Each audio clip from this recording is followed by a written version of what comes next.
Hey everyone, in today's video we're going to be talking about the top 5 high-yielding Canadian dividend stocks. Each of these stocks pay a yield of over 6%.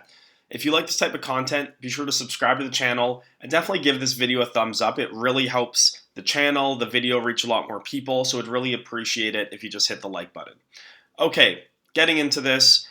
All of these stocks pay really high dividends, as we talked about, but what's really interesting is lots of them actually have been increasing their dividend over time. So not only are you getting a really good starting yield, but they're also kind of dividend growth stocks in nature too. So I think there's some great potential investments that we'll go over in this video for those of you who like cash flow and like dividend growth with time. So we're going to start it off with the first stock, which is Bank of Nova Scotia, or Scotiabank. This company is an $80 billion company. It's paying a 6.1% dividend yield as a starting yield. If we look at its performance over time, you can see it's kind of struggled the last couple of years as loan growth has decelerated in Canada. They also have a big business unit in Latin America that has struggled since COVID. So because of that, shares have lagged a lot. You see here it was over $90 just about a year ago. So since then, you're getting about a 25% discount on the share price. Looking at their dividend a bit, you can see even in the last 5 years, in a time that they struggled and it was the pandemic and everything else, they've increased their dividend quarterly from 85 cents a share to over $1. So about 20% growth in the last 5 years. Averages out to about, 4% a year, but still good to see that despite having a 6% dividend yield, they do continue to increase it. And that 4% a year is nothing if you really look long term here.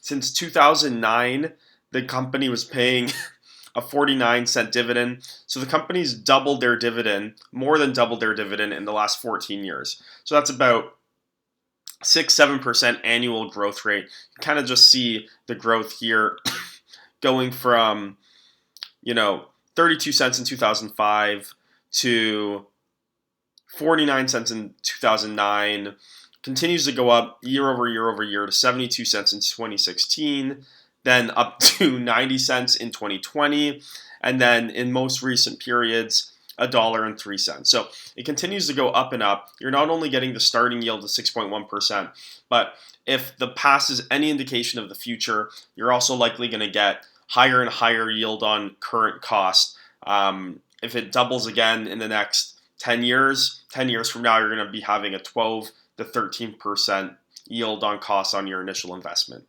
Looking at their business a bit, in the top right-hand corner here, you kind of see their 4 lines of business: international banking, Canadian banking, global wealth management, global banking, and markets.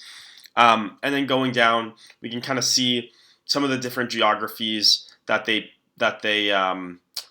play in here. Mexico, Peru, Chile, Colombia. This is kind of their international Latin America division. With that being said, mostly a Canadian bank. This is just their nuance and what they're kind of known for.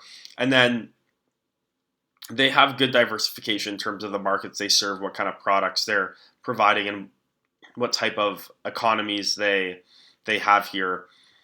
You kind of see here the ranking of market share. So this bank, despite being a Canada First bank, is a top 5 bank in lots of these Latin American countries, which is really interesting exposure for your portfolio if you want to get some more exposure to Latin America through a Canadian security. Going into the second high-yielding Canadian dividend stock, it is Bell. So Bell Communications, this is a telecom company. They obviously do cable, internet, those kinds of services, paying a 6.1% yield. Looking at this stock over the long term, in addition to the dividend, they've also been getting some capital appreciation, which is nice to see. The company, if we look over time, so in 2008, they were paying 36.5 cents a share. As I scroll down, you can kind of see the dividend growth over time, 5% a year, give or take, to the point that now in 2023, as I keep going, we're at almost $1 a share. So the dividend's almost 3x'd in the last 15 years. Really strong dividend growth on this name. in terms of Bell's revenue mix, what they do, on the left-hand side, you can kind of see here wireline, wireless, Bell Media, which is like they produce TV shows on for cable, they sell advertising on it, stuff like that. So media, wireline, and wireless is their biggest division. So think internet, think phone packages, and then think cable media. So somewhat diversified. Not all of these businesses are growing. They're mostly stable. So it'll be interesting to see if they can keep up their dividend growth over time. But even if it does decelerate, you are getting a nice starting yield of 6% on this guy. Going into the third high-yielding Canadian stock, it is Labrador Iron Ore Royalty Corporation. So this is a really interesting stock. Going over time here, they've been down 4% in the last year. Over the last 5 years, actually up 40% despite paying out a lot in dividends. We're going to look at what this company does. This company owns 15% of the Iron Ore Company of Canada. They operate out east in Canada, but where they really provide lots of their income is from the royalties that they get. So they get 7% top line royalties from every ton of iron ore that leaves the facility, and then also 10 cents per ton on all other metals and things that are leaving the Iron Ore Company of Canada's property there. I'm just going to take a sip of water here. Okay, so IOC, the company that they're invested in and have a royalty on, is a leading producer of premium iron ore pellets all over the world. So lots of this material is needed for construction of bridges, buildings, things like that. They export to China. They export to all kinds of countries globally off the coast there. So this is really tied into the macro economy. As demand for construction and infrastructure builds up, the price for iron ore goes up. And you can kind of see in this chart here just how much volatility there is in the price of iron ore. It goes from $150 down to $50, up to $300, down to $150. So it's a very, very volatile business. So they don't have the same level of consistent dividend growth over time. You can see in this chart here, dividends per share, $6 per share in 2021. That's about a 20% yield on the current stock price. Gets cut in half this year, closer to $3. So just looking over the last 5-6 years, I'd say $3-4 is probably about the average. But you do have the opportunity, if the economy really takes off, construction really builds up around the world, you can get one of these 15-20% dividends. And what's really interesting is even though the company does pay out a great dividend, the total annualized returns have been really solid. So over the last 5 years, the value of the company, if you take the total shareholder return, has been an annual value of 20%. So the company's doubled its shareholder value over the last 5 years between dividends and capital appreciation. So they've held up really nicely on share price despite paying out tons of money through dividends to shareholders. So this is a more unique stock. Maybe just for a small position, place your bet on the global economy, get dividends in no matter what, but maybe not as much of a core position as just like a unique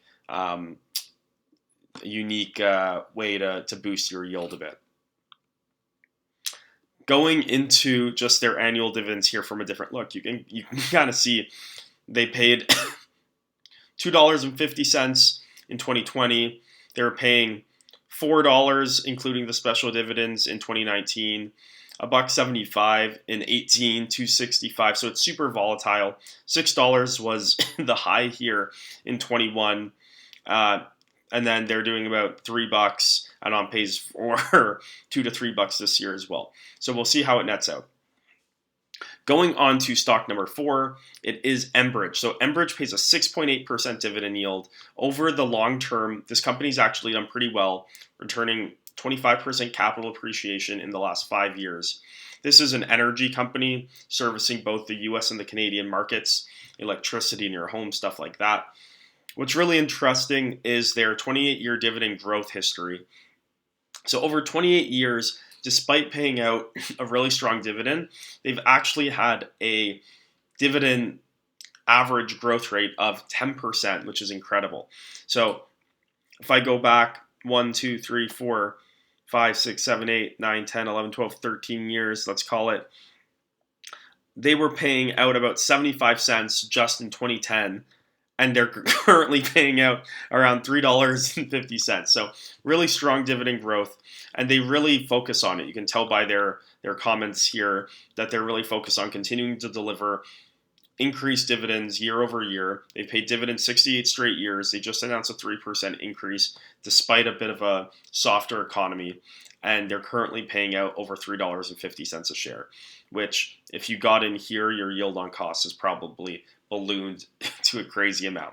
So this is another one. You're getting a nice 7% dividend to start, and then hopefully if they continue to execute as they have in the past, it'll go up from here. Going into the fifth and final stock we're going to talk today, it is Diversified Royalty Corp. This is a royalty company that pays their royalties straight out to shareholders. They own trademarks for brands like Mr. Lube, Sudden Realty Group, Oxford Learning Centers, among others.